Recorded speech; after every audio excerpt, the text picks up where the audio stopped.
Assalamualaikum warahmatullahi wabarakatuh. Sebelumnya perkenalkan, nama saya Agasa Sajarindra. Saya mahasiswa baru UIN Maulana Malik Ibrahim Malang, jurusan psikologi di kelas A Psikologi UIN Maulana Malik Ibrahim Malang dengan NIM 200401110024.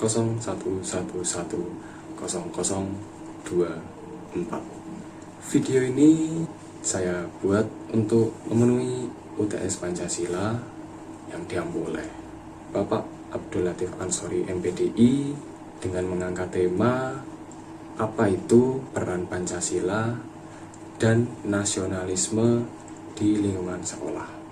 Di video kali ini saya akan mewawancarai dua narasumber, yaitu yang pertama Bu Haja Lili, yaitu seorang guru MTS mata pelajaran Pancasila atau PPKN. Untuk yang narasumber kedua, saya akan mewawancarai adik saya sekarang menjadi ketua OSIS, yaitu Dik Faiz Fadli.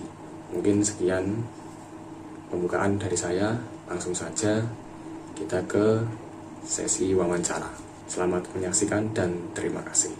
Assalamualaikum warahmatullahi wabarakatuh. Waalaikumsalam warahmatullahi wabarakatuh. Selamat pagi. Sebelumnya perkenalkan, nama saya Agasa Sajarindra. Di sini saya akan melaksanakan wawancara singkat untuk memenuhi tugas UTS mata kuliah Pancasila bersama Ibu Lili. Sebelumnya saya persilahkan Bu Haja Lili untuk memperkenalkan diri. Monggo. Terima kasih Mas Asa ya. Assalamualaikum warahmatullahi wabarakatuh. Perkenalkan, nama saya Ibu Lili. Saya di sini mengajar mata pelajaran PPKN itu sudah lebih dari 15 tahun ya. Lebih dari 15 tahun. Lebih dari 15 tahun. Ya. Ya banyak suka duka ketika saya mengajar karena masa di era global otomatis para pemuda, para pelajar itu suka melupakan Pancasila. Saya harus berjuang keras untuk bagaimana Pancasila tetap tertanam di dalam hatinya anak-anak. Di sini saya akan bertanya tentang peran-peran Pancasila dan apa sih itu nasionalisme itu. Untuk mempersingkat waktu, langsung saja masuk ke pertanyaan yang pertama, yaitu apa saja sih peran Pancasila dalam lingkungan sekolah dan apa saja contoh-contohnya itu? Ya. Bagaimana? Baik.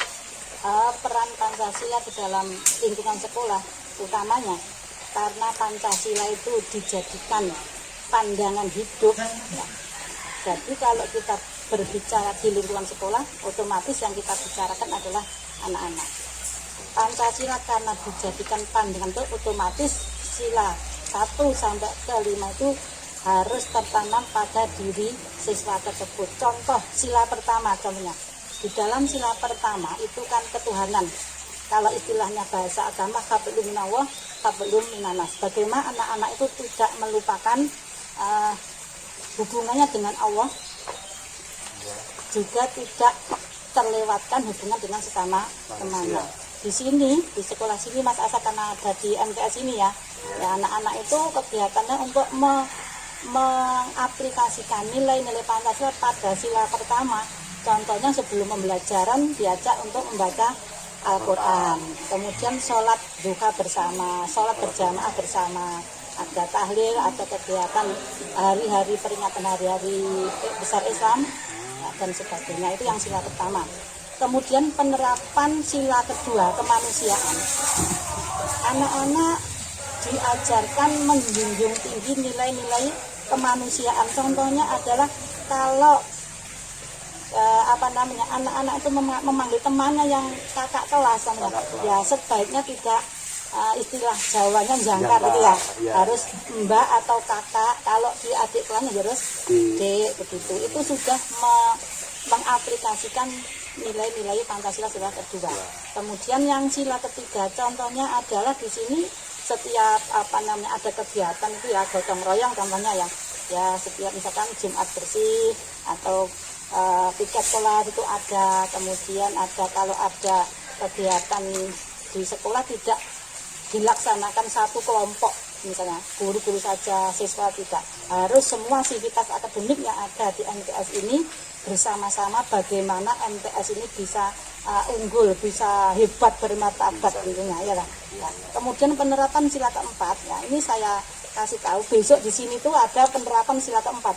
Apa itu? Ada pemilihan OSIS besok ini ya, insya Allah pemilihan ya. ketua OSIS. Ya, itu pemilihannya disetting sedemikian rupa bagaimana pemilihan itu seperti pemilihan betul-betul seperti kita milih apa ya presiden. Atau ada ya.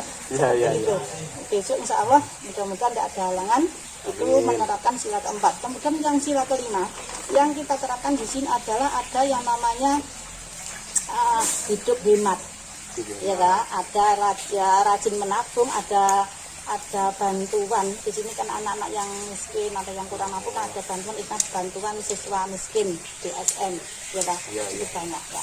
Itu otomatis kalau Pancasila sudah dijadikan pandangan hidup, ya kita semua perilaku kita ya, mulai kita bangun tidur sampai tidur kembali itu sudah ada penerapan nilai-nilai Pancasila.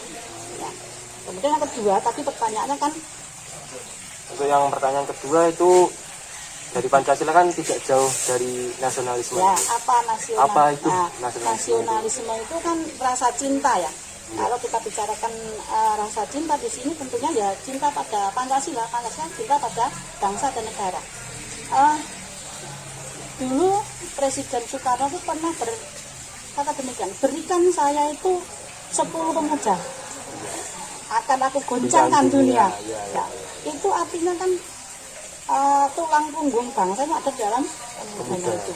Kalau kita itu punya rasa cinta, kita buktikan. Mana buktinya kalau kita itu cinta? Apa bukti cinta itu adalah rela berkorban. Ya.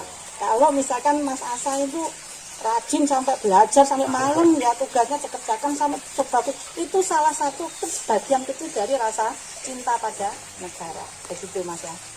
Terus apalagi? Terus nomor 3 ini pertanyaannya, kenapa itu pelajar atau mahasiswa pemuda itu harus mempunyai rasa nasionalisme yang tinggi, itu kenapa? Iya, pertama karena pemuda itu tulang punggung bangsa. Tulang punggung bangsa. Tulang punggung bangsa. Kenapa kok pemuda harus punya rasa nasionalisme yang tinggi? Kalau pemudanya itu istilahnya lemar ya. Apa istilahnya ya, nggak punya rasa, karena Pancasila itu kan ada fungsi ya Mas, ada fungsi Pancasila sebagai yang saya katakan pandangan hidup, ada fungsi Pancasila sebagai kepribadian bangsa. Jadi yang membedakan pribadi bangsa Indonesia dan bangsa lain itu ya ada di Pancasila itu. Pancasila dijadikan perjanjian luhur, artinya Pancasila memang sudah disepakati para pendiri negara dalam merumuskan Pancasila itu sebagai dasar negara. Dan itu memulai suatu proses yang sangat panjang. Kemudian Pancasila dijadikan ideologi, artinya cita-cita, ya, cita-cita atau tujuan yang hendak dicapai oleh bangsa itu sendiri. Nah kalau sekarang kaum mudanya itu nggak mau berjuang, karena dia itu berjuang harus punya rasa cinta tadi, ya kan? Kalau nggak punya rasa dia nggak mau berjuang, seperti anak-anak yang mau dirinya, nggak rela berkorban, mementingkan diri sendiri. Ya, mementingkan diri sendiri. Otomatis dia itu akan termarginalkan oleh era global ini. Ya, itu ya Mas ya. Terus itu dilanjut ke pertanyaan yang keempat, itu bagaimana sih caranya kita meningkatkan rasa nasionalisme itu sendiri? Ya, pertama kalau misalkan kita di dalam lembaga pendidikan formal, ya tentunya ada mata pelajaran PKN. Kalau seandainya tidak ada, kan tidak akan kenal utamanya Pancasila anak-anak itu. Nah, itu dari pembelajaran PKN. Kemudian kalau kita dari gurunya, itu kan ada istilahnya sesuai dengan profesinya. Ya. Anak-anak diberikan pemantapan. Kalau dulu zaman saya itu namanya penataran P4 ya. Sekarang kan nggak ada. Nah, dulu tuh saya itu diberi penataran P4. Kalau sekarang ya masing-masing anak itu wajib. Bahkan Mas Asa sendiri di bangku kuliah kan ada materi Pancasila ya. Wajib itu mulai sekolah dasar sampai perguruan tinggi, mungkin per fakultas itu harus wajib menempuh yang namanya materi Pancasila. Itu dianggap karena Pancasila satu-satunya pandangan hidup, dan tidak ada bangsa di dunia ini yang punya dasar Pancasila kita ini. Kita tanamkan kepada mereka bahwa mulai perjuangan yang panjang itu tentunya dari guru sejarah, dari PTKN, yaitu ditanamkan pada anak bagaimana proses berdirinya negara kita itu. Kita harus ingat pada 4 pilar kebangsaan. Pertama itu Pancasila. Ya, bagaimana anak-anak cinta Pancasila. Yang kedua NKRI. NKRI itu ada harga mati, tidak boleh kita lawan. Ya. Yang ketiga adalah Undang-Undang Dasar. Ya, Undang-Undang Dasar. Dan yang keempat adalah Bhinneka Tunggal Ika. 4 pilar kebangsaan itulah yang bisa tegak kita bangsa kita ini. Ya. Ya. Kemudian pertanyaan selanjutnya. Untuk pertanyaan selanjutnya, itu kan biasanya di sekolahan atau di tingkat bahkan kuliah gitu, ada mungkin murid atau mahasiswa itu yang malas atau kurang rajin dalam belajar Pancasila. Ya. Itu menurut Bu Lili, bagaimana caranya untuk mengatasi kemalasan itu? Ya, memang mata kuliah ya, bukan mata kuliah Pancasila atau mata pelajaran PPKN istilahnya, itu kurang banyak diminati anak. Iya, Ya. iya, benar. Malas yang dibicarakan itu aja. Karena mereka itu sudah terbaur, sudah terkontaminasi dengan pengaruh-pengaruh era kebarat-baratan. Pengaruh globalisasi. Iya, itu sehingga anak-anak itu apa yang didapatkan dari bangku sekolah itu sedikit ya, karena memang sekarang itu PPKN itu 3 jam, jadi agak bisa menanamkan itu. Bagaimana saya itu menanamkan kepada anak-anak? Ya pertama, kalau ada anak yang kurang sesuai dengan aturan yang ada di sekolah, ya pertama kita peringatkan 1, 2, 3, 4 peringatkan ya. Maunya apa kok seperti ini, maunya apa. Kalau nanti anak datang maunya apa, dia akan bicara ya. Kemudian kalau kamu seperti ini, nanti dampaknya seperti ini loh nak. Ya, mau Pak seperti tidak mau Bu. Kalau tidak mau harus kamu mau dengan aturan ini. Yang kedua itu kita beri istilah bimbingan berkelanjutan. Bimbingan berkelanjutan, sekali dipanggil 2 kali. Nanti kalau sudah misalkan sudah terus berkelanjutan dan kontinu, insya Allah anak-anak kalau ya bisa berubah lah kita.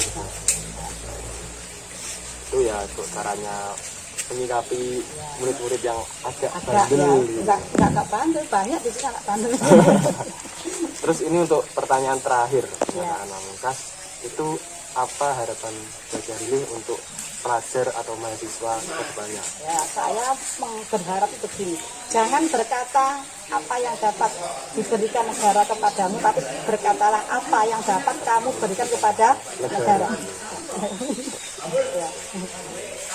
Karena sebaik-baik manusia adalah manusia yang bisa bermanfaat bagi sesamanya. Salah satunya adalah bela negara. Bela negara dengan apa? Sesuai dengan profesi kita.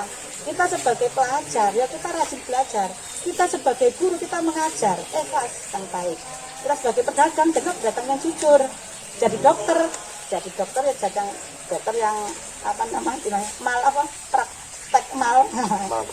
praktek ya, jangan. Kita posisikan dengan kemampuan kita masing-masing. Harus baik dan jujur gitu. Ya, baik dan jujur. Mungkin cukup sekian wawancara dari saya. Ya, terima kasih. Terima kasih Belajar Lili Ya, sudah sama-sama. menyempatkan waktunya untuk Ya. berwawancara dengan Sama-sama. saya. Semoga kita semua diberi kesehatan Amin. dan kelancaran untuk Amin. Ya, kedepannya. terima kasih sama-sama. Amin. Sekian wawancara dari saya. Kurangnya saya mohon maaf, lebihnya tidak ada. Karena manusia itu tempatnya salah dan dosa. Terima kasih. Wassalamualaikum warahmatullahi wabarakatuh. Assalamualaikum warahmatullahi wabarakatuh. Di sini saya akan mewawancarai adik saya bernama Faiz Fadli. Dia merupakan proses Madua Tulungagung sekarang. Baik, untuk pertanyaannya yang pertama yaitu menurut Faiz Fadli, apa sih Pancasila itu? Menurut saya, Pancasila adalah dasar negara yang merupakan ideologi yang harus dipegang oleh setiap warga negara Indonesia, terutama bagi pemuda untuk membangun negeri ini. Oke, siap. Itu yang kedua pertanyaannya, apa sih penerapan Pancasila di sekolah itu dan contohnya itu apa aja? Kalau penerapan Pancasila di lingkungan sekolah itu sebenarnya banyak. Contoh kalau di sekolah Madua Tulungagung ini Yang pertama mungkin ada pembiasaan untuk sholat, mewujudkan bahwa seluruh warga Madura itu beriman pada Allah Subhanahu wa Ta'ala. Lagi ada upacara sebagai wujud bahwa menjunjung tinggi yang namanya kebangsaan. Terus juga ada di kelas mungkin saling tolong menolong, atau dalam merumuskan satu masalah itu ada musyawarah. Oke, untuk jawabannya sangat bagus sekali. Untuk pertanyaan selanjutnya yaitu, kita sebagai siswa atau remaja itu kenapa sih harus mempunyai rasa nasionalisme yang tinggi itu, kenapa?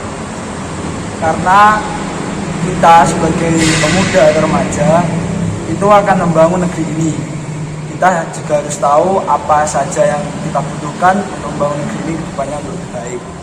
Jadi nasionalisme itu penting agar kedepannya kita bisa membangun negeri ini jadi yang lebih baik. Terus yang pertanyaan selanjutnya, kan tadi udah membahas tentang nasionalisme. Itu bagaimana cara kita untuk mempunyai rasa nasionalisme yang tinggi itu bagaimana? Kalau yang pertama mungkin dari pembiasaan, kita belajar tentang Pancasila, mungkin kita tahu tentang lagu kebangsaan, atau Pancasila itu kita terapkan dalam kegiatan sehari-hari, mungkin itu sudah mewujudkan rasa nasionalisme kita. Lalu juga kalau di pelajaran kita aktif dalam belajar tentang sejarah, mengetahui sejarah Indonesia, itu juga salah satu wujud bahwa kita menjunjung tinggi nasionalisme. Terus singkat, padat, jelas jawaban. Ini untuk pertanyaan yang terakhir. Apa harapan Anda di Vice Fadli untuk Indonesia ke depannya? Harapan saya Indonesia ini jadi yang lebih baik lagi, dengan pemuda yang hari ini akan berjuang, hari ini akan belajar untuk lebih baik lagi, sehingga kedepannya Indonesia bisa mewujudkan generasi emas yang lebih baik lagi ke depannya. Terima kasih Dek Vice Fadli. Mungkin cukup sekian wawancara dari kami. Sekian, wassalamualaikum warahmatullahi wabarakatuh. Baik, mungkin sekian video UTS wawancara kali ini. Terima kasih untuk waktunya sudah menonton. Semoga bermanfaat, dan kurangnya saya mohon maaf, lebihnya tidak ada, karena saya hanya manusia biasa yang penuh dengan salah dan dosa dan banyak lupa, serta kesempurnaan itu hanya milik Allah Subhanahu wa Ta'ala semata. Sekian dari saya, terima kasih. Wassalamualaikum warahmatullahi wabarakatuh.